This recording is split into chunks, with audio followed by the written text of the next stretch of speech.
रास्ता जो यहाँ ज़ियारत पे आने के लिए यहाँ की पीर के लोगों ने छोड़ रखा। ऐसे ही एक रास्ता पीछे कई सारे गांव हैं, वहाँ से लोग आते हैं, उसके लिए वहाँ छोड़ रखा है।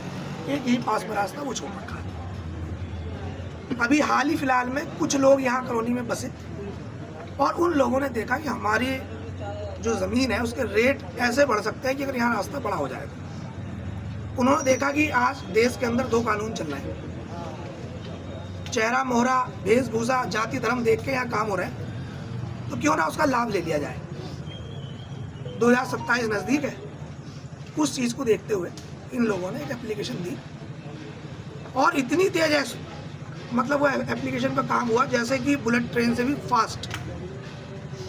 और आज बिना किसी कागजी कार्रवाई के, बिना किसी नोटिस के, बिना कोई कागज़ दिखाए, बिना कोई पहले से जानकारी के, इन लोगों ने यहाँ बुलडोजर लाके खड़ी कर दी। ये यहाँ पे हमारे राजपूत वंश की रियासत थी धामपुर में, पुराने धामपुर में।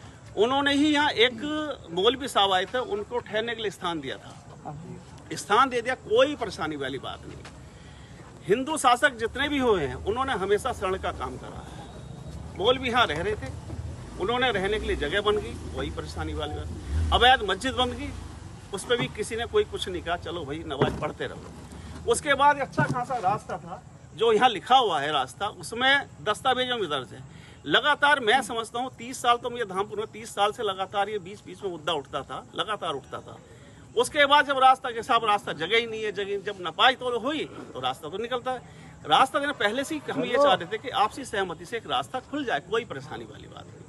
लोग आ भी रहे हैं, यहाँ चैन स्नैचिंग होती थी, छोटा रास्ता होता था, महिलाएं भाग नहीं पाती थी, महिला झपटने नहीं चल सकती थी, और लूटने वाले हैं इसमें से, इससे पीछे से रास्ता वहाँ से आते थे चोर उचक के, वो चैन स्नैचिंग करते थे, चाकूबाजी थी, उन्हें रोकने के लिए बहुत सारी परेशानी आती थी, गुंडा एलिमेंट ठहरता था यहाँ पे। आज ये रास्ता खोलने के लिए हम लोगों ने संघर्ष किया, टीचर कॉलोनी के यहाँ बहुत सारे लोगों ने कैसे कैसे संघर्ष किया। ये तो प्रशासनिक आधार पे है, हमारे बहुत कार्रवाई चल रही थी। हमने डीएम को भी ज्ञापन दिया था, उनसे एक बार मिले भी, 2 बार एसडीएम से मिले, उन्हें भी ज्ञापन दिया। हमने मुख्यमंत्री पोर्टल पर भी डाला, उन पे हमने उनको चिट्ठी के माध्यम से भी उन्हें सूचित किया, और बार बार पोर्टल पे उधर की तरफ से भी फ़ोन आते थे, हम भी करते थे। और इसकी पैमाइश जो है 3 लेखपाल और 1 कानूगो वो आए, तीसरा पटवारी जी थे। हाँ, तो तीसरा चौथा दिन है तब वो पैमाइश हुई इसकी पूरे की। हमारी उनसे ये दरख्वास्त थी कि आप इसकी पैमाइश कर लो, और पैमाइश करके जितनी ज़मीन इसकी ज़ियारत की है उसमें से जरा सी भी कम मत करो, पूरी की पूरी ज़मीन उन्हें दे दो चिटकूट की है, और शेष ज़मीन जो बचती है उसमें जनहित में कॉलोनी वासियों के लिए सीधा रास्ता जो है पूरब की तरफ में उत्तर से दक्षिण तक कायम कर दो।